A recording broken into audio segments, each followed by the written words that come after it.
Finally, draw your strength from the Lord and from his mighty power.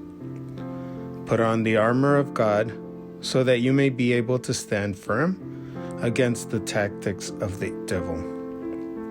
For our struggle is not with flesh and blood, but with principalities, with the powers, with the world rulers of this present darkness, with the evil spirits in the heavens.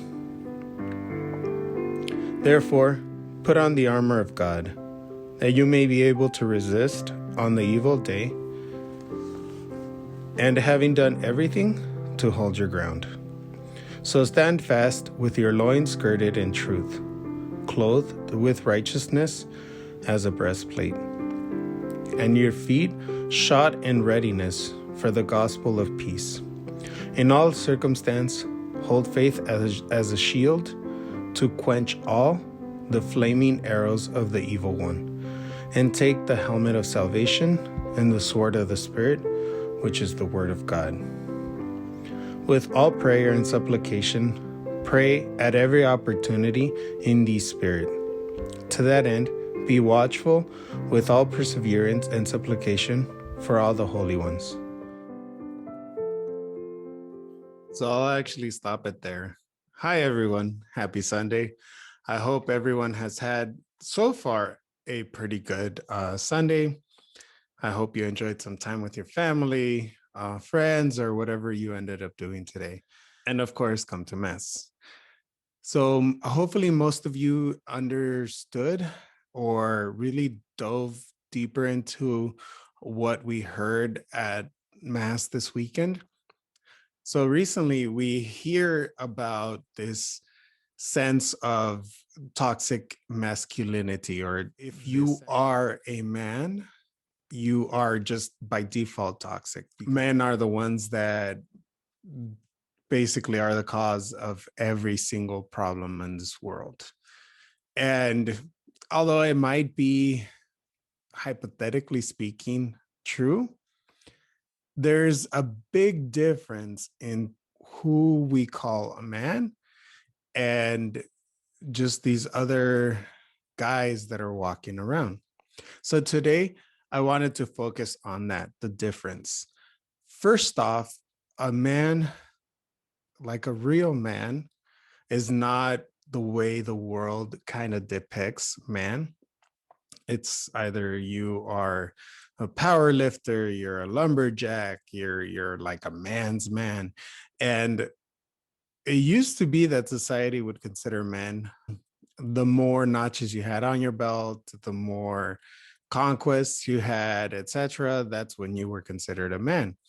Now, obviously, we know that that's not true. Not just what society nowadays is telling us, but also what we know for a fact that that's not what God created us as or to do.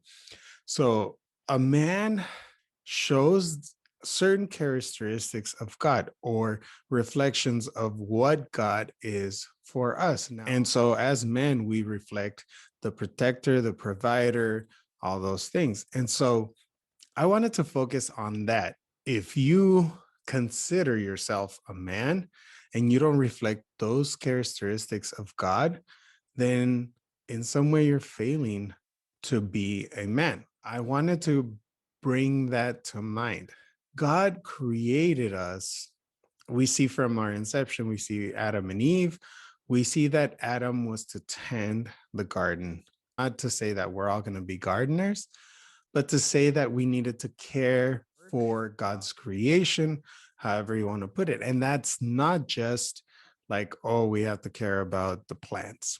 It is to dominate over creation. And what dominating means, we've given it this negative connotation, but dominating really or literally should be that we're protecting it, that we're willing to die for it.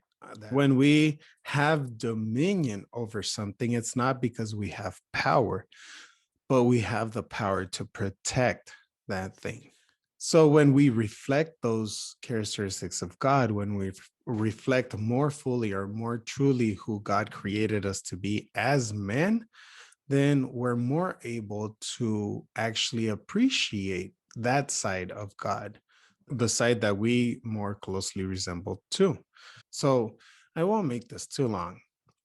Essentially, at its core, as men, we're called to be holy. We're called to love the women in our lives and even women who aren't even in our lives in one way or another.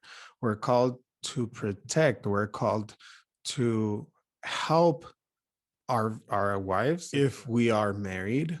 We're called to bring them or help them grow closer to God and bring them to heaven. So we're called to be holy. Just as human beings, we're called to go to heaven, to be saints.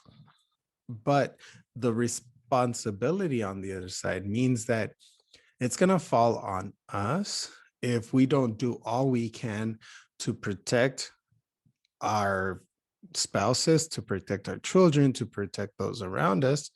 It's going to fall on us that the responsibility to say I failed in what I was supposed to do. So I would encourage you to be men of consequences. I would encourage you to actually take on that role, the role that God gave us, and pretty much call each other out. And that's the other aspect. We need to call others into that holiness. And sometimes that can mean that we almost have to break somebody else down, not in a you're going to hell kind of way, but in a brotherly, come on, what you're doing is probably not the best either version of yourself or something that you can be proud of. And so calling each other to holiness. And I put this task on you. Hopefully, you can call me to holiness. You can call me to something bigger. And I'll be calling you for that. And ultimately, hopefully, we get to heaven, our ultimate goal.